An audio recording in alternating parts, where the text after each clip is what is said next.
Assalamualaikum warahmatullahi wabarakatuh. Salam sejahtera untuk kita semua.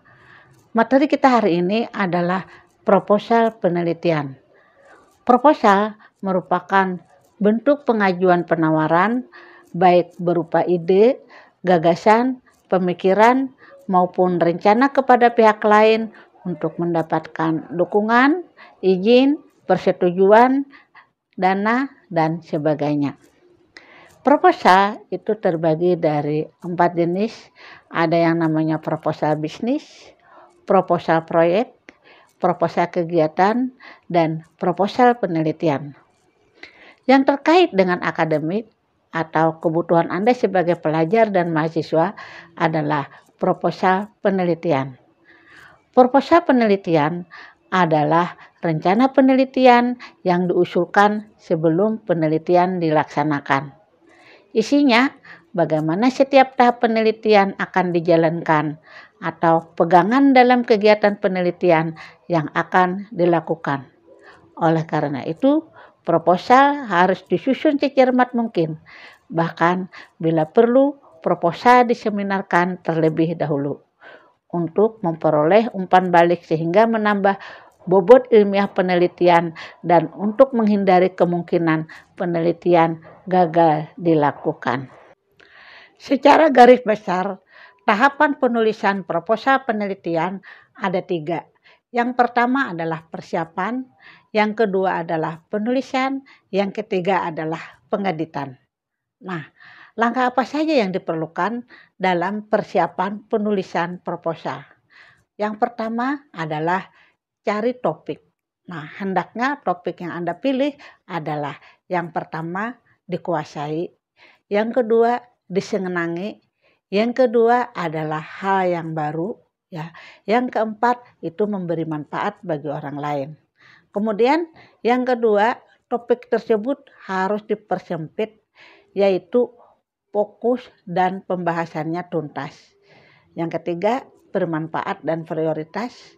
Yang keempat, kumpulkan data dan informasi. Langkah kelima, telusuri yang belum diteliti.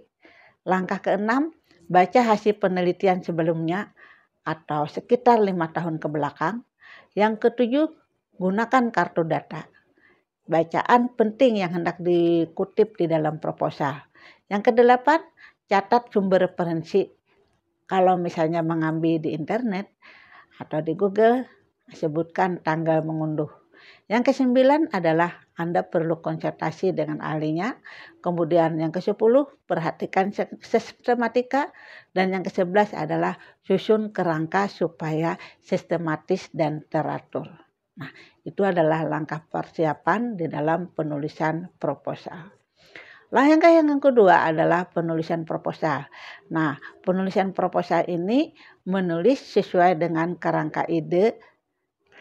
Adapun sistematika penulisan proposal penelitian adalah yang pertama judul, kemudian pendahuluan. Nah, di dalam pendahuluan ini ada latar belakang masalah, rumusan masalah, tujuan penelitian, dan manfaat penelitian.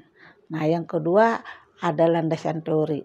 Nah, di dalam landasan teori ini berisi tentang tinjauan pustaka, lalu hasil penelitian yang relevan, kemudian kerangka berpikir, dan hipotesis. Nah, lalu bagian ketiga yang harus ada di dalam proposal adalah metode penelitian. Nah, di dalam metode penelitian ini bisa Anda munculkan tempat dan waktu penelitian, kemudian populasi dan sampel, dan yang ketiga ada teknik pengumpulan data, ada teknik analisis data, dan ada jadwal penelitian. Nah, boleh juga di dalam proposal penelitian itu ada anggaran penelitian. Nah, setelah diakhiri dengan daftar referensi atau acuan. Yang pertama dari proposal penelitian adalah judul. Judul merupakan hal yang pertama kali dilihat oleh pembaca. Oleh karena itu harus memiliki daya tarik bagi pembaca. Nah, apa saja yang harus kita perhatikan di dalam membuat judul? Yang pertama ya, judul harus menarik. Yang kedua, judul harus ringkas, jangan terlalu panjang. Judul harus jelas, judul harus padat. Kemudian dari judul juga itu sudah mendeskripsikan isi dari proposal Anda. Kemudian variabel penelitian yang diteliti harus jelas.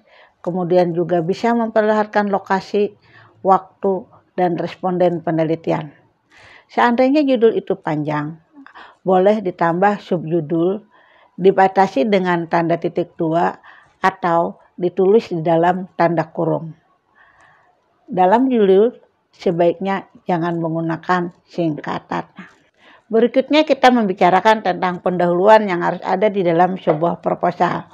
Nah, pendahuluan merupakan pengantar yang berisi alasan, baik itu teoritis, metodologis, atau praktis, mengapa perlu dilakukan penelitian. Nah, misalnya saja alasan yang Anda tampilkan adalah ada kesenjangan antara penelitian terdahulu dengan kondisi saat ini. Bisa juga ada ketidakselarasan antara teori dan kenyataan. Misalnya teori begini, faktanya bagaimana. Itu bisa Anda masukkan di dalam latar belakang. Nah, kemudian juga ada celah atau gap yang belum diamati oleh peneliti sebelumnya tentang penting dan mendesaknya untuk diteliti kembali. Nah, kemudian itu adalah latar belakang. Nah, selain latar belakang, di dalam pendahuluan itu ada juga rumusan masalah. Nah, di dalam rumusan masalah ini dilanjutkan dengan tujuan penelitian, ya. Kemudian antara tujuan penelitian dengan rumusan masalah itu hendaknya seiring, ya. Atau isi dari tujuan penelitian itu merujuk dari rumusan masalah. Nah, dalam pendahuluan ini boleh menggunakan kutipan langsung atau tidak langsung. Nah, juga bisa melaporkan beberapa literatur atau meringkas isi bacaan. Kemudian bisa juga mensintesiskan pendapat ahli. Yang namanya sintesis seperti di dalam reproduksi bacaan adalah merangkum beberapa pendapat, kemudian Anda simpulkan berdasarkan pendapat Anda sendiri. Nah, kemudian latar belakang ini minimal berisi paparan masalah-masalah berdasarkan fakta dari lingkungan eksternal yang bersifat makro, seperti kondisi politik, ekonomi, sosial, budaya, hukum, teknologi, atau globalisasi. Kalau rumusan masalah, ya, di dalam rumusan masalah ini harus jelas, tegas, dan fokus. Nah, biasanya rumusan masalah itu boleh menggunakan kalimat tanya, walaupun ada juga yang tidak menggunakan kalimat tanya. Kalau kalimat tanya yang mungkin digunakan adalah mengapa, bagaimana, apakah, sejauh mana. Nah, dalam sini harus signifikan memberikan kontribusi terhadap pengembangan ilmu dan pemecahan masalah kehidupan sekelompok masyarakat. Yang berikut adalah tujuan penelitian. Tujuan penelitian harus selaras dengan rumusan masalah. Nah, tujuan penelitian ini dirumuskan untuk mendapatkan data dan informasi atas pertanyaan dari masalah penelitian. Biasanya rumusan masalah merupakan kalimat interrogatif atau kalimat tanya, sedangkan tujuan penelitian merupakan kalimat deklaratif atau pernyataan. Nah, misalnya kata-kata yang digunakan untuk tujuan penelitian adalah menganalisis, membandingkan, mendeskripsikan, mengetahui, mengeksplorasi, menggali, mengevaluasi, memetakan, mengidentifikasi, menjelaskan, dan sebagainya. Kemudian dalam proposal penelitian juga ada yang disebut dengan kegunaan penelitian. Kegunaan penelitian berbeda dengan tujuan penelitian, ya. Kalau kegunaan penelitian itu merupakan manfaat bagi pihak lain, bisa berupa kelompok, instansi, atau bagi dunia ilmu pengetahuan. Nah, biasanya manfaat ini bisa berupa manfaat secara teori dan bisa manfaat secara politis.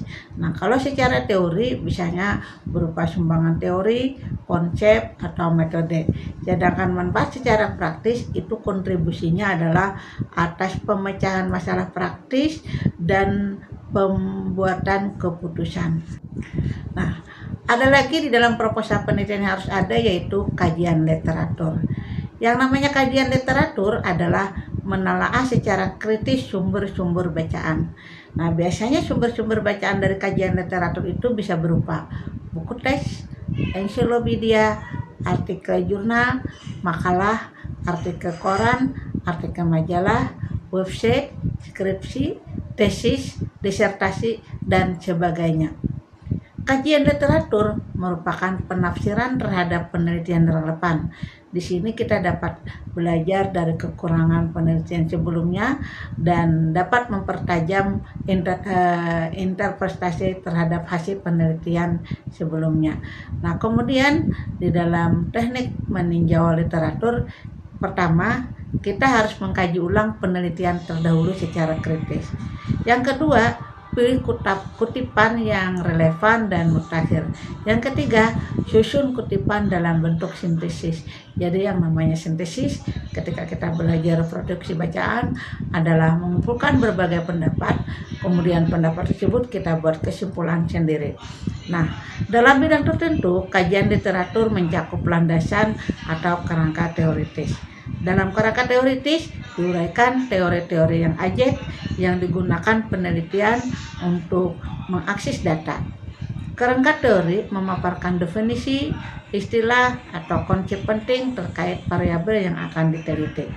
Dalam kerangka teoritis juga dapat dibangun hipotesis, yaitu jawaban sementara tentang perilaku, fenomena, atau keadaan yang telah atau akan terjadi dan perlu diuji kebenarannya di dalam penelitian. Yang berikutnya adalah metode penelitian. Metode adalah seperangkat langkah yang harus dikerjakan dan disusun secara sistematis. Sedangkan teknisnya adalah cara melakukan setiap langkah tersebut dan perlu dirinci sejelas-jelasnya, sehingga pembaca dapat memahami bagaimana penelitian tersebut dilakukan, apakah wajar atau rasional, dan dapat dilakukan verifikasi oleh peneliti lain. Nah, jenis penelitian itu sendiri ada 3 ya. Ada yang namanya penelitian kualitatif, yaitu memperoleh pemahaman mendalam mengenai suatu gejala atau perilaku tertentu dalam masyarakat atau kelompok masyarakat. Hasil penelitian ini berupa data deskriptif berbentuk penjelasan atau interpretasi mendalam dan menyeluruh mengenai aspek tertentu. Penelitian ini bertujuan mengumpulkan dan menganalisis data kualitatif, yaitu data yang bukan angka. Sedangkan penelitian kuantitatif adalah penelitian yang mengumpulkan data dan menganalisis data kuantitatif, yaitu data yang berwujud angka. Nah, yang ketiga adalah jenis penelitian kualitatif juga kuantitatif. Ini adalah gabungan keduanya. Sedangkan berdasarkan sifat penelitian ya, terdapat 3 jenis penelitian juga.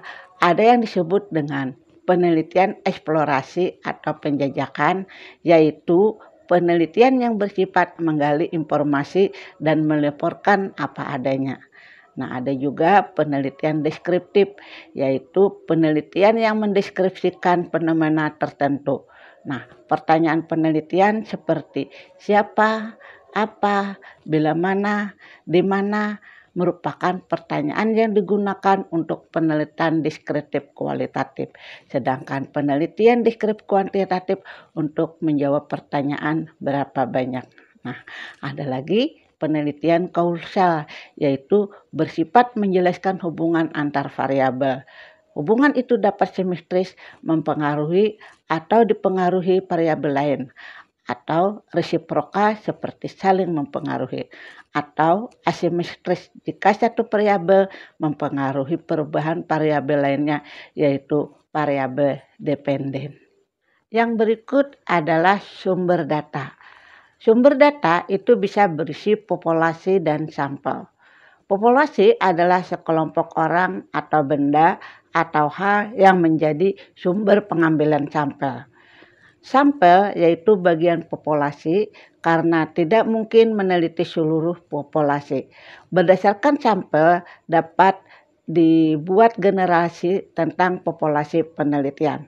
Nah, sampel dapat dipilih secara yang pertama adalah random atau acak, itu untuk dana homogen. Yang kedua bisa juga dengan konvemen atau secara kebetulan. Yang ketiga secara purposif, yaitu berdasarkan alasan atau tujuan. Dan yang keempat berdasarkan snowball atau berdasarkan rujukan dari informan sebelumnya. Nah, dari sumber data ini bisa dilakukan penelitian lapangan atau juga bisa dilakukan dengan penelitian pustaka, yaitu melakukan kegiatan dengan mengolah literatur. Nah, dalam data ini sendiri ada disebut dengan yang namanya data primer dan data sekunder. Nah, data primer ini diperoleh secara langsung melalui survei lapangan yang menggunakan semua metode pengumpulan data orisinal. Sedangkan data sekunder adalah diperoleh melalui lembaga pengumpulan data yang mempublikasikannya. Kemudian ada lagi yang disebut dengan teknik pengumpulan data. Nah, teknik pengumpulan data itu tergantung jenis penelitian. Kalau penelitian kualitatif bisa dilakukan dengan wawancara mendalam, diskusi kelompok terfokus, observasi, analisis dokumen, dan sebagainya. Kalau penelitian kuantitatif salah satunya misalnya dengan kuesioner, tes, dan sebagainya. Nah, selain itu ada yang disebut dengan anggaran penelitian. Semua penelitian biasanya pasti menggunakan dana ya. Tetapi anggaran penelitian diperlukan jika proposal tersebut didanai oleh lembaga atau orang lain. Kemudian jadwal itu disusun dalam bentuk tabel. Ada lagi yang harus diperhatikan di dalam penulisan proposal ini, yaitu yang disebut dengan etika penelitian. Etika penelitian adalah norma atau standar perilaku yang memandu pilihan moral tentang perilaku penelitian dan hubungan peneliti dengan orang lain. Nah, dalam penelitian, etika perlu diperhatikan karena penelitian dapat melibatkan pihak lain, seperti orang lain, baik dikenal maupun tidak dikenal. Dengan memperhatikan etika penelitian, peneliti dapat menjaga hubungan baik dengan pihak yang dijadikan responden penelitian dan menjaga nama baik peneliti sendiri. Dengan demikian, tidak ada pihak-pihak, masyarakat, responden, penelitian, atau klien yang dirugikan. Nah, ada beberapa perilaku yang perlu dijaga dalam penelitian. Antara lain adalah yang pertama, meminta izin jika ingin mengambil data langsung kepada subjek penelitian atau merekam pembicaraannya. Yang kedua, jangan melanggar kesepakatan tentang hal-hal yang harus disembunyikan atau tidak diungkapkan. Yang ketiga, jangan membuka kerahasiaan subjek penelitian. Yang keempat, jangan memaksa subjek penelitian untuk menjawab pertanyaan di dalam wawancara. Yang kelima adalah jangan memaksa subjek penelitian untuk mengisi kuesioner jika tidak dikehendaki. Nah, yang ketujuh, jangan memaksa subjek penelitian untuk berpartisipasi selama penelitian. Yang berikut, jangan membohongi subjek penelitian dan juga jangan menciptakan suasana yang tidak nyaman demi keselamatan subjek penelitian. Juga jangan sampai salah menginterpretasikan hasil penelitian. Yang terakhir, kita jangan lalai menyebutkan sumber referensi apabila mengutip atau mengambil ide dari penulis lain. Nah, ada lagi hal yang perlu kita perhatikan di dalam penulisan karangan ilmiah, yaitu yang disebut dengan plagiarisme. Nah, dalam menulis ilmiah seringkali ditemukan adanya pelanggaran ilmiah. Pelanggaran tersebut meliputi fabrikasi data, falsifikasi data, dan plagiarisme. Fabrikasi data adalah perilaku membuat-buat atau merekayasa data yang sebenarnya tidak ada. Sedangkan falsifikasi data adalah perilaku mengubah data sesuai dengan kehendak peneliti agar menghasilkan simpulan yang diinginkannya sendiri. Sedangkan yang disebut dengan plagiarisme adalah tindakan menyalin atau meminjam hasil karya atau ide tanpa memberikan pengakuan kepada penulis asli. Ya, sebenarnya peneliti harus berasumsi bahwa ia bukan orang pertama yang meneliti topik yang ditelitinya. Pastilah ada ahli atau peneliti lain sebelumnya yang telah melakukan penelitian tentang topik yang sama. Akan tetapi dilandasi oleh kemajuan dan kecanggihan teknologi internet saat ini sangat terbuka dan berpeluang bagi pihak-pihak tertentu untuk mengompas atau copy paste ide sebagian atau keseluruhan tulisan orang lain. Nah, dalam hal ini peneliti dengan leluasa mengambil perkataan, ide dan hasil penelitian para peneliti atau penulis sebelumnya dan mengabaikan dari mana sumber aslinya. Nah, sebenarnya plagiarisme itu melanggar etika penelitian dan tergolong tindak pidana karena perilaku telah mencuri hak cipta penulis lain. Pelaku tindakan ini akan dikenai sanksi. Karena itu, untuk menghindari plagiarisme, peneliti perlu memberi pengakuan atau penghargaan kepada penulis asli.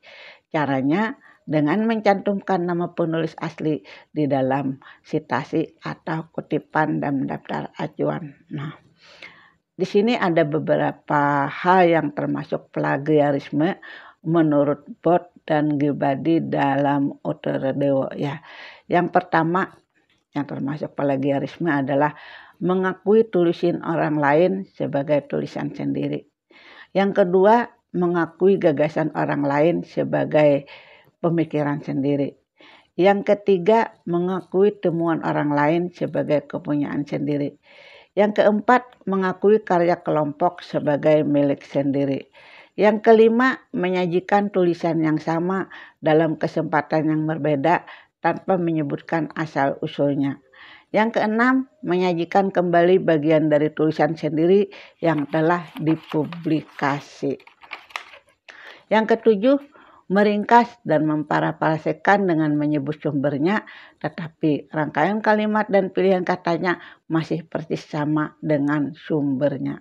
Nah, oleh karena itu, di dalam penulisan karangan ilmiah jangan sampai kita melakukan plagiasi.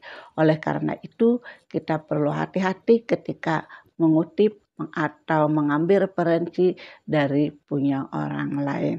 Nah, demikian pencerahan saya tentang penulisan proposal penelitian. Mudahan memberi manfaat bagi Anda semua. Assalamualaikum warahmatullahi wabarakatuh.